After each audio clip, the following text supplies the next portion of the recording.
Assalamualaikum warahmatullahi wabarakatuh. Halo anak-anak, bertemu lagi bersama dengan Ibu Putri. Bagaimana kabar anak-anak pada hari ini? Semoga kita selalu dalam keadaan sehat sehingga anak-anak dapat semangat untuk melakukan aktivitas pada hari ini dan tentunya lebih semangat untuk mengikuti pelajaran Ibu pada hari ini. Sebelum kita memulai pelajaran kita pada hari ini, mari bersama-sama kita berdoa menurut agama dan kepercayaan kita masing-masing. Berdoa dimulai.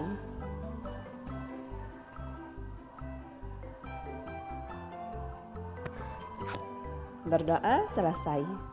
Materi pembelajaran kita pada hari ini yaitu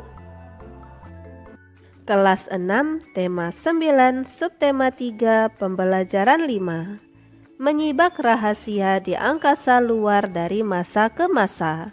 Manusia memang diberinya akal budi untuk terus berpikir dalam mempertahankan kelangsungan hidupnya. Rasa ingin tahu manusia juga yang membuatnya selalu mampu meningkatkan kesejahteraannya. Banyak rahasia alam semesta yang terkuak sedikit demi sedikit. Hal ini sejalan dengan perkembangan ilmu pengetahuan dan teknologi. Begitu pula dengan rahasia luar angkasa. Ketika ditelusuri sejak dahulu kala, ketika memandang angkasa, manusia sudah tergelitik untuk mengetahui lebih banyak, seperti ingin mempelajari terbit dan terbenamnya matahari, ingin mempelajari deretan bintang, dan ingin mengenal bulan lebih dekat. Di Wiltshire, Inggris ditemukan Stonehenge yang diperkirakan ada sejak sekitar 2000 sebelum Masehi. Stonehenge berwujud sekumpulan batu raksasa yang disusun ke atas dalam sebuah lingkaran besar. Para ilmuwan percaya bahwa bangunan itu digunakan untuk mengamati pergerakan matahari dan bulan. Semakin berkembangnya peradaban, semakin banyak pula lah yang dipelajari, termasuk dari angkasa luar. Masyarakat Mesir mencatat pergerakan matahari dan bulan pada lempengan-lempengan batu pada 400 sebelum Masehi, sementara pada 350 sebelum Masehi, astronom Cina Sisen mencatat ada sekitar 800 bintang dalam katalog bintang pertama. Salah satu peradaban yang gigih mempelajari alam semesta adalah peradaban Yunani kuno. Sekitar lebih kurang 500 sebelum Masehi sampai 400 Masehi, berbagai teori alam semesta muncul dari para ilmuwan Yunani. Di antara teori yang ada adalah Pythagoras dengan teori bumi bundar.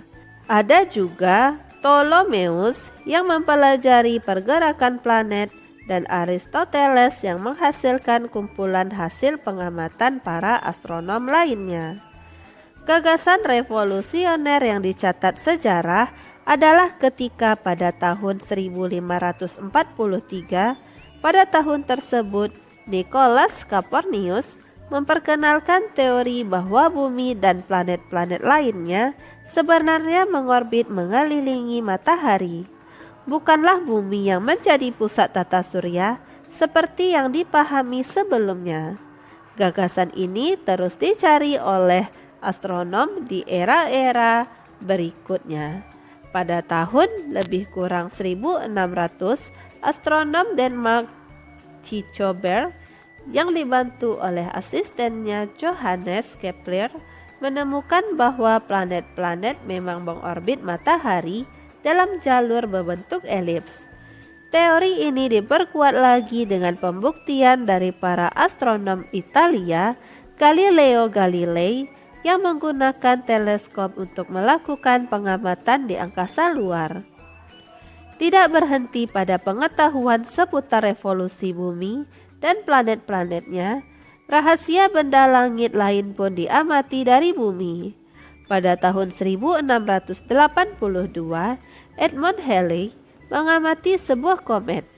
Ia dapat menyimpulkan bahwa komet ini muncul setiap 76 tahun sekali. Komet ini pun dikenal dengan nama komet Halley. Planet-planet dalam tata surya juga dikenal dan dipelajari secara bertahap.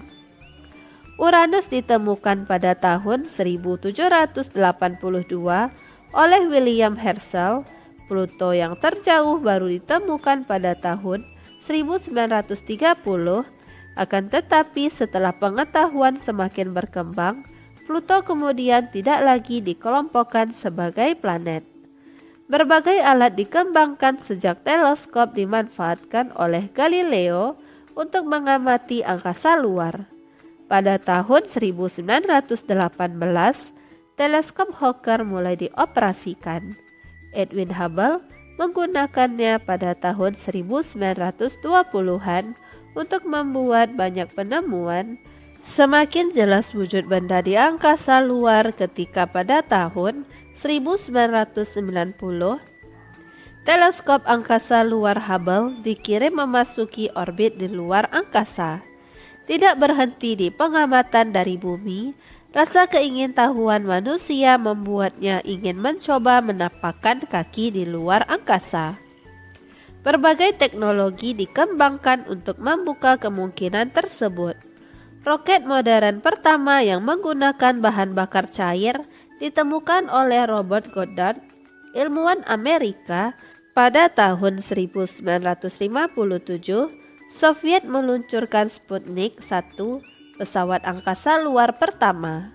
Yuri Gagarin dari Rusia menjadi orang pertama yang melakukan perjalanan ke luar angkasa dan kurang dari 1 bulan, kemudian disusul oleh Alan Shepard dari Amerika. Setelah itu, dua negara adidaya dunia itu seakan berlomba mengirimkan peralatan dan manusia penjelajah angkasa luar.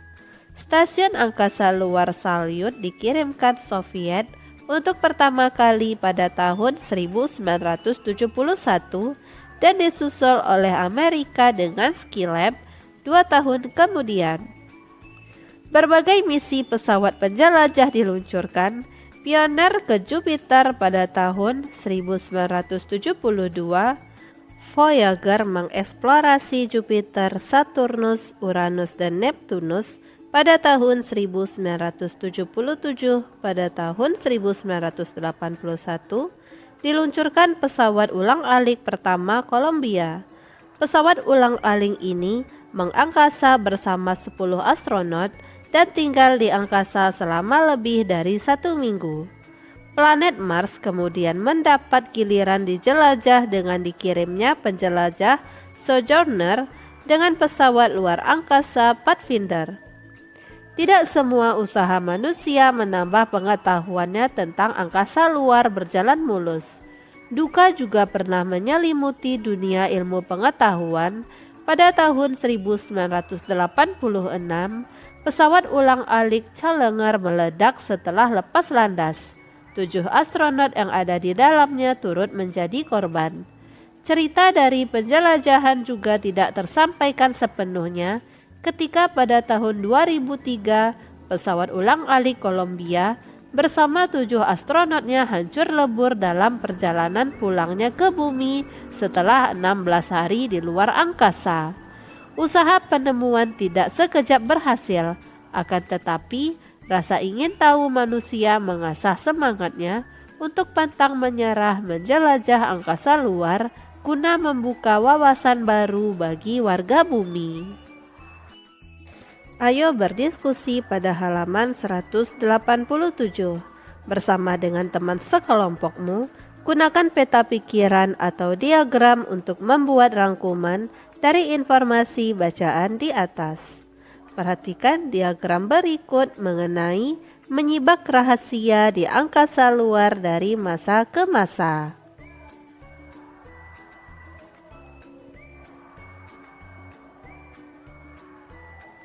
Dari diagram yang kamu buat, bentuklah ke dalam sebuah lini masa yang memuat tokoh, masa, penemuan, dan dampaknya terhadap perkembangan ilmu pengetahuan dan teknologi. Berikan gambar yang unik yang membedakan antara satu masa ke masa yang lainnya. Gunakan kertas ukuran A3 untuk membuat lini masamu. Presentasikanlah hasil pekerjaanmu di depan kelas. Berikut ini adalah gambar mengenai lini masa menyibak rahasia di angkasa dari masa ke masa.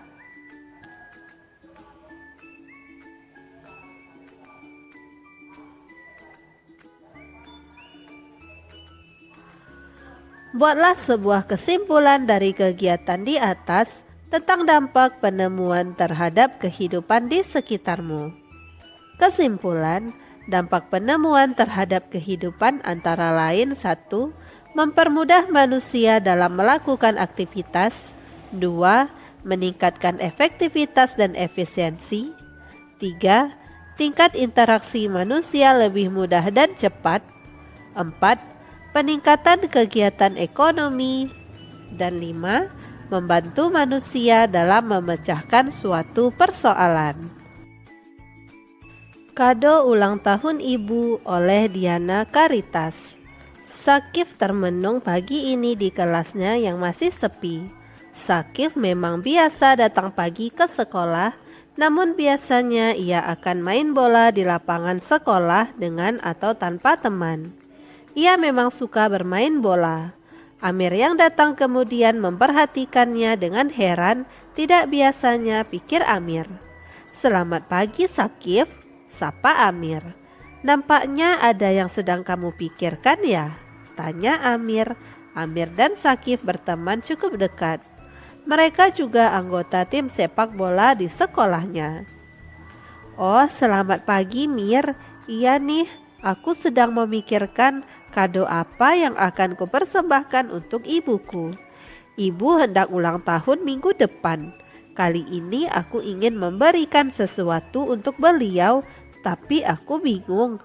Kira-kira apa yang bisa aku berikan ya Mir?" tanya Sakif. "Wah, aku juga pernah seperti itu ketika harus mencari kado untuk ibuku. Yang aku tahu ya Kif, ibu paling suka sesuatu yang dibuat oleh anaknya sendiri. Ibuku terharu sampai menangis ketika aku hanya memberikan kartu ucapan ulang tahun yang aku buat sendiri untuk beliau," cerita Amir. "Wah, idemu menarik Mir," kata Sakif dengan mata berbinar. "Terima kasih Mir, aku tahu apa yang akan kuberikan untuk ibuku. Yuk kita main bola yuk, masih ada waktu sebelum mulai pelajaran pagi ini," ajak Sakif bersemangat. Pada saat jam istirahat, Sakif bergegas menemui Pak Barno, guru kelasnya. Setelah berbincang sebentar, keduanya berjalan beriringan menuju ruang guru. Tak berapa lama, Sakif membawa sesuatu di tangannya. Ia tampak gembira, lalu mendekati Amir yang sedari tadi menunggunya di depan kelas. "Mir, aku sudah mendapatkan sesuatu untuk ibuku. Pasti beliau senang sekali," jelas Sakif riang. "Wah, cepat sekali Kif. Boleh aku tahu benda apa yang akan kamu berikan untuk ibumu?" tanya Amir tidak sabar. Sebenarnya ini kejutan untuk ibuku. Tapi karena kamu yang membantuku mendapatkan ide ini, bolehlah aku beritahu kamu. Tapi nanti bantu aku membungkuskannya ya," kata Sakif. Lalu ia membuka kertas koran yang digunakannya untuk membungkus benda itu. "Wah, hebat, ide yang keren. Ini kan patung konstruksi dari kaleng bekas yang kamu buat beberapa minggu lalu. Dan tahukah kamu bahwa patung yang kamu buat ini memang bagus sekali. Pasti ibumu suka," kata Amir tak kalah gembira. "Ah, jadi ini yang kamu bicarakan dengan Pak Barno tadi ya?" selidik Amir. "Betul. Aku mengatakan sejujurnya pada Pak Barno untuk meminta patung yang pernah aku buat itu untuk dijadikan sebagai hadiah ulang tahun ibu. Karena patung ini sudah dinilai dan minggu depan akan dibagikan ke kita semua, maka Pak Barno tidak keberatan aku memintanya lebih dulu. Hanya beliau berpesan agar aku membungkusnya dengan rapi supaya teman-teman lain tidak berbondong-bondong datang kepada beliau meminta patung buatan mereka. Tawa Sakif. Ayo menulis pada halaman 190. Sebuah cerita dapat memiliki persamaan dan perbedaan dengan pengalaman pribadimu atau dari film yang pernah kamu tonton. Setelah membaca cerita di atas, lakukanlah kegiatan berikut. Yang pertama, gunakan diagram di bawah ini untuk melengkapi keterangan tentang cerita fiksi di atas. Tuliskan bagian yang paling kamu sukai dari cerita fiksi di atas dalam tulisan satu paragraf. Jelaskan alasan kamu menyukainya. Yang kedua, jelaskanlah persamaan dan perbedaan cerita tersebut dengan peristiwa yang pernah kamu alami atau yang pernah kamu tonton dari sebuah film. Gunakan diagram Venn berikut sebagai bantuanmu. Tuliskan pokok pikiran yang ada di dalam cerita fiksi pada bagian cerita fiksi. Tuliskan pokok pikiran dari pengalamanmu atau dari film yang ditonton pada bagian yang lain. Tuliskan kesamaan antara keduanya di bagian tengah diagram Venn. Judul yaitu Kado Ulang Tahun Ibu. Penulis Diana Karitas. Bagian yang disukai dari cerita fiksi di atas yaitu perhatian Sakif kepada ibunya, serta hadiah yang diberikan Sakif kepada ibunya adalah hasil dari jerih payah Sakif sendiri. Alasan menyukainya adalah menceritakan tentang sikap bakti hormat seorang anak kepada orang tuanya, terutama kepada ibu, serta tingkat kreativitas mampu membantu memecahkan masalah kita. Perhatikan diagram Venn kado ulang tahun ibu. Kreativitas membuat barang bernilai guna dari barang bekas. Cerita fiksi, Sakif termenung memikirkan hadiah yang cocok untuk ibu yang dia cintai dan hormati. Ia ingin memberi hadiah yang berkesan untuk ibunya. Amir memberi saran untuk memberi hadiah berupa hasil pekerjaannya sendiri, bukan dari membeli, dan Sakif akhirnya menemukan ide yang cemerlang sehingga mendengar saran dari Amir. Pengalamanku, sahabatku mengikuti kegiatan pramuka di tingkat kecamatan, di mana dalam kegiatan tersebut diadakan lomba kreativitas anak. Masing-masing regu mengirimkan satu orang untuk mengikutinya, dan sahabatku berhasil menjadi juara pertama setelah menemukan ide yang cemerlang, yang tidak diduga oleh peserta dari regu pramuka yang lainnya. Berdasarkan diagram Venn yang ada di atas, jelaskan dan tuliskan dalam satu paragraf perbedaan dan juga persamaan antara cerita fiksi dan pengalaman pribadi atau dari film yang sudah pernah kamu tonton di tempat yang tersedia yang ada di bawah ini. Persamaannya berupa membuat barang-barang bernilai guna dari barang bekas.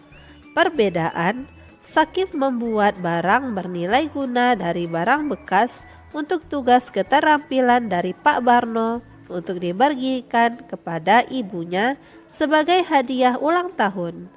Sahabatku membuat barang bernilai guna dari barang bekas untuk diikutkan dalam lomba dalam kegiatan kepramukaan tingkat kecamatan dan menjadi juara pertama, sedang barang yang dibuat oleh sahabatku tersebut menjadi hak milik panitia lomba pramuka.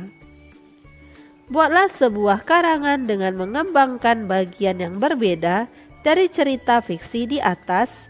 Kamu dapat mengambil beberapa bagian dari cerita fiksi yang asli sebagai bantuan, lalu meneruskannya dengan ceritamu sendiri berdasarkan pengalamanmu atau dari film yang pernah kamu tonton. Sakif mendapat ide setelah mendengar saran dari Amir. Setelah pulang sekolah, Sakif mengajak Amir ke rumahnya. Di rumah Sakif meminta bantuan kakaknya untuk dibantu membuka internet, dalam hal ini situs YouTube, untuk mencari informasi cara membuat barang-barang unik dari barang bekas. Amir turut menyaksikan video dari YouTube tersebut. Setelah Sakif dan Amir paham Maka kedua sahabat itu mencari bahan-bahan yang diperlukan. Dengan kesabaran serta ketelatenan, dua sahabat tersebut, dengan dipandu oleh kakak Sakif, maka barang yang unik dan menarik yang dibuat dari barang-barang bekas tersebut berhasil dibuat. Tentu saja Sakif dan Amir gembira, ternyata usaha mereka tidak sia-sia. Berikut ini contoh model atau gambar kendaraan angkasa luar.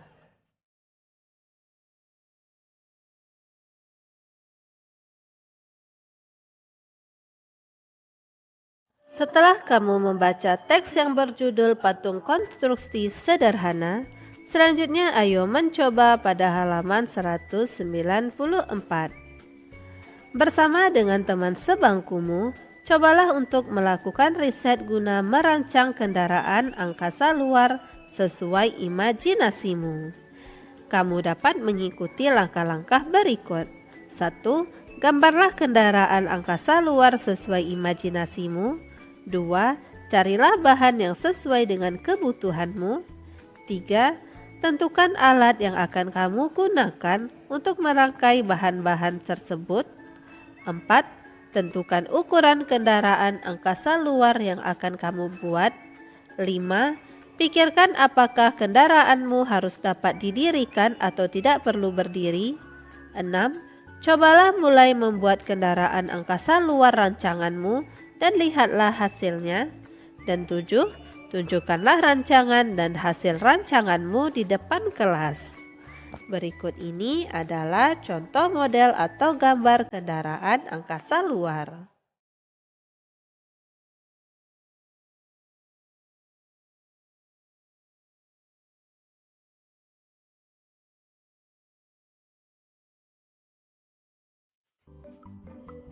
Demikianlah materi yang dapat Ibu sampaikan pada hari ini.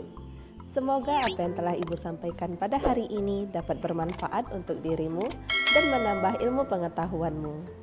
Jika dalam penyampaian materi ada tutur kata Ibu yang kurang berkenan, Ibu mohon maaf.